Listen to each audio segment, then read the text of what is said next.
दोस्तों रिसेंटली अडानी, जिनका जो जिक्र है आप अपोजिशन के भाषण में सुनते ही रहते होंगे, उन्होंने एनडीटीवी के इनडायरेक्टली 29.18% शेयर परचेस किए। अगर इनके पिछले कुछ महीने का रिकॉर्ड देखें तो अडानी ने इससे पहले भी 2 बड़ी कंपनी एक्वायर की हैं। लेकिन फिर अडानी द्वारा एनडीटीवी में स्टेक्स लेने पर इतनी बातें क्यों होती है? और यार ट्विटर पे तो ये भी फैल रहा है कि रविश कुमार जो सीनियर रिपोर्टर है एनडीटीवी में, वो रिजाइन करने वाले। हालांकि अभी रूमर है, अभी कोई ऐसी ऑफिशियल कंफर्मेशन रविश कुमार द्वारा नहीं आई है। तो चलिए आज की इस वीडियो में जानते हैं इस पूरी डील के बारे में। और अडानी ने 29.18% इनडायरेक्ट शेयर्स एनडीटीवी के अंदर लिए कैसे? गौतम अडानी अब एनडीटीवी न्यूज चैनल में 29% स्टेक के मालिक बनने जा रहे हैं। अगर एनडीटीवी पे एक दिन का बैन लग जाता है, यहाँ खड़ा होकर न्यूज पढ़ देंगे, सड़क पे, पार्क में पढ़ देगा, गाड़ी में पढ़ देगा, नहीं होगा तो बाथरूम बंद करके जैसे गाते हैं वैसे न्यूज पढ़ देंगे,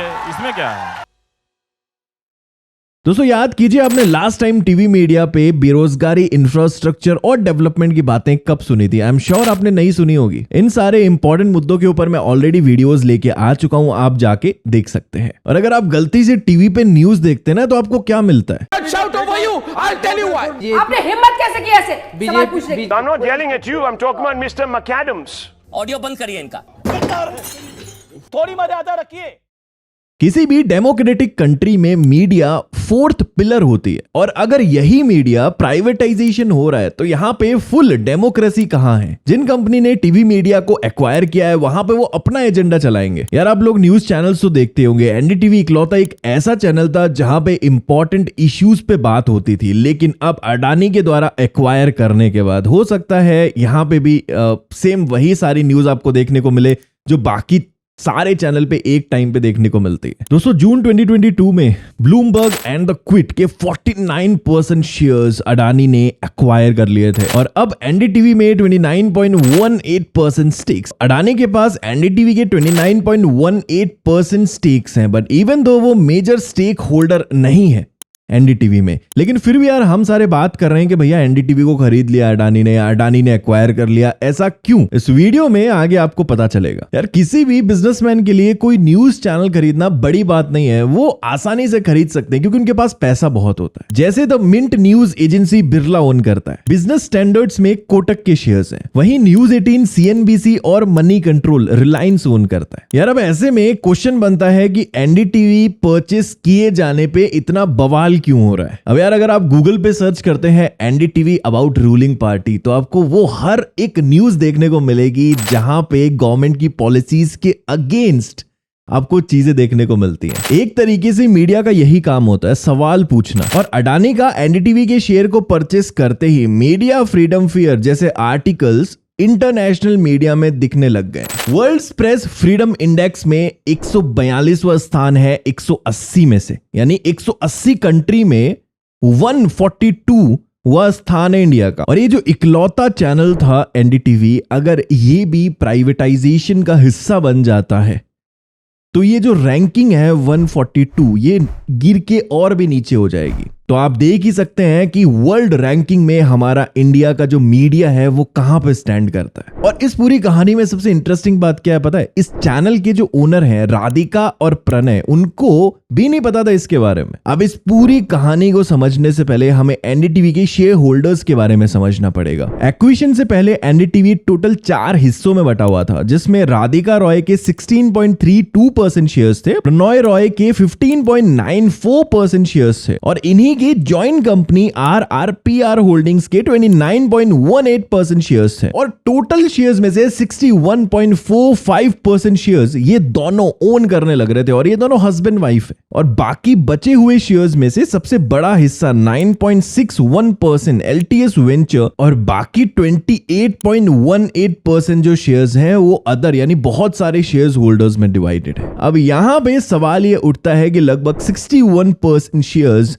हस्बैंड वाइफ ओन करते हैं। फिर अडानी ने जब ये एक्वायर किए एनडीटीवी के शेयर्स, तो इन दोनों को पता कैसे नहीं चला? तो दोस्तों बात शुरू होती है 2008 से, जहां पे इंडिया बुल्स से लोन लेते हैं प्रणय रॉय और राधिका रॉय 540 करोड़ का। अब इस लोन को रीपे करने के लिए वो जाते हैं आईसीआईसीआई के पास और वहां से वो लोन लेते हैं 375 करोड़ रुपीस का। और 2009 में वो पहुंच जाते हैं वीसीपीएल के पास जो उन्हें लोन देता है 350 करोड़ का, यानी आईसीआईसीआई को रिटर्न करने के लिए। वीसीपीएल ने जो पैसे थे ये शिनानो रिटेल कंपनी से लोन लेके दिए थे और ये कंपनी अंडर आती है रिलायंस इंडस्ट्रीज की। अरे मुझे चक्कर आने लग गया अब इस पूरी प्रोसेस में एक के बाद एक ये लोन लेते गए, लेकिन वीसीपीएल पे आके रुक गए। तो यार आपको तो पता है जब हम लोन लेते हैं तो मॉर्गेज रखना पड़ता है, वैसे ही आरआरपीआर ने जब वीसीपीआर से लोन लिया था 350 करोड़ का, तो यहाँ पे एक अग्रीमेंट साइन हुआ था जिसमें एनडीटीवी के 26% शेयर्स मॉर्गेज पे रखे हुए थे।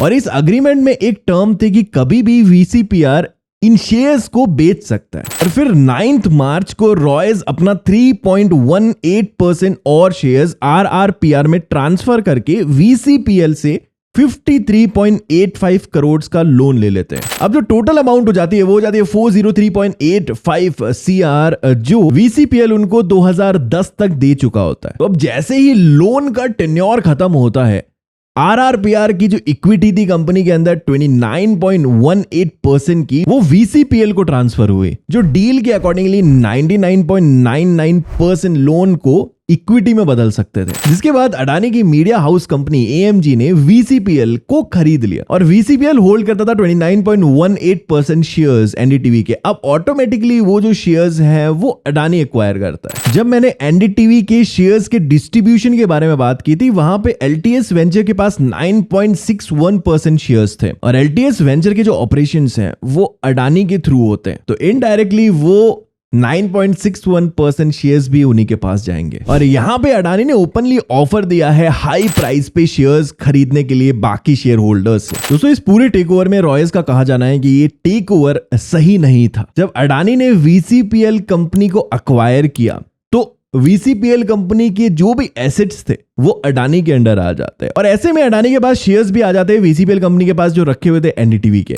ऐसे सिचुएशन में रॉयज को कोई इंफॉर्मेशन नहीं मिली कि वीसीपीएल जो कंपनी है वो अडानी ने टेक ओवर कर ली है और इस सिचुएशन को हॉस्टाइल टेक ओवर कहते हैं और इस वीडियो के अंदर मैंने इसके बारे में चर्चा की है, अगर आप चाहें तो देख सकते हैं। अब यार इसी के साथ एक मीडिया चैनल बचा था, वो भी प्राइवेटाइजेशन हो गया अडानी के द्वारा। अब इसमें क्या बड़ी बात है, अगर एनडीटीवी को एक्वायर कर लेते हैं अडानी, मतलब ऐसा क्या हो जाएगा, क्योंकि बहुत सारे मीडिया चैनल्स प्राइवेटाइज्ड हैं। लेकिन यहां में एक ट्विस्ट है, अडानी के गवर्नमेंट के साथ काफी अच्छे रिलेशंस हैं, तो अब इस चैनल के ऊपर भी गवर्नमेंट एजेंडाज और एक प्रोपोगेंडा चलेगा और घूम फिर के जो सारा डिबेट है वो इन्हीं के इर्द गिर्द होगा। Election agendas, religious, communal hatred और वो ही इंडिया पाकिस्तान। दोस्तों करंटली एनडीटीवी ही एक ऐसा चैनल था जो गवर्नमेंट की हर एक पॉलिसीज पे क्रॉस क्वेश्चंस करता था। दोस्तों वीडियो के शुरुआत में मैंने आपको बताया था कि मीडिया जो होता है ना वो 4th पिलर होता है किसी भी डेमोक्रेटिक कंट्री में, और ऐसे में जब सारा मीडिया प्राइवेटाइज्ड हो जाएगा तो डेमोक्रेसी का 4th पिलर